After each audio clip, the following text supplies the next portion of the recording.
Lokmanya multipurpose cooperative society यांच्या उपक्रमांतर्गत लोककल्प फाउंडेशनतर्फे कुडाळ तालुक्यातील वेताळ बांबर्डे कदमवाडी येथील नाग्या महादू निवासी वसतिगृहातील विद्यार्थ्यांना शाळेची घंटा, हॅलोजन लाईट्स आणि ड्रम वाद्य प्रदान करण्यात आले।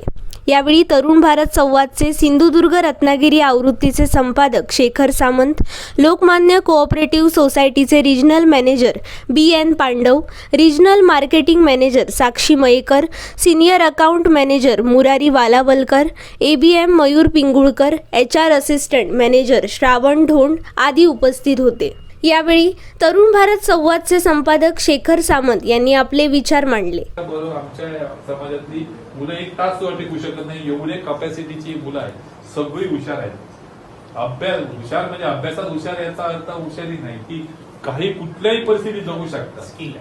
उपाशी म्हणा, उपाशी राहू शकतात, काही म्हणजे कुठलंही अन्न प्रश्न, कुठेही जाणं, अनवाणी पाहिजे काही वाटत नाही त्यांना।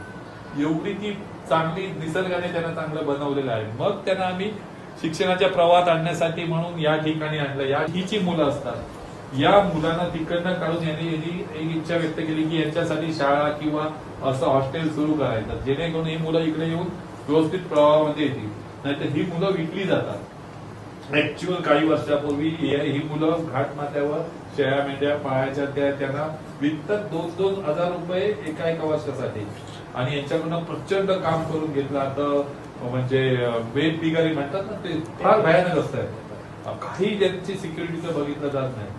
त्या मुलांना मग ही मुलं चांगली शिकली पाहिजेत सगळे, कारण त्यांच्यात एवढी नैसर्गिक गुणवत्ता आहेत की तुम्ही कल्पनाच करू शकत नाही। तसेच नाग्या महादू कातकरी वसतिगृह सांभाळ करणारे उदय आहिर यांनी देखील लोककल्प फाउंडेशन आणि तरुण भारत संवादचे आभार मानले।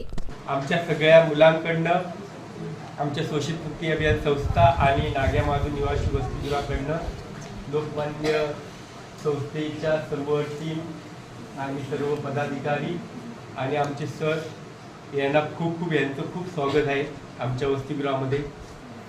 आणि त्यांनी फक्त एका फोनवर या आमच्या अडचणी आहेत, या आम्हाला गरजू वस्तू आहेत ते सांगितल्याबरोबर त्यांनी आज इथपर्यंत इथे आणून पोहोचवल्यात, त्याबद्दल खूप आभारी तुमचे।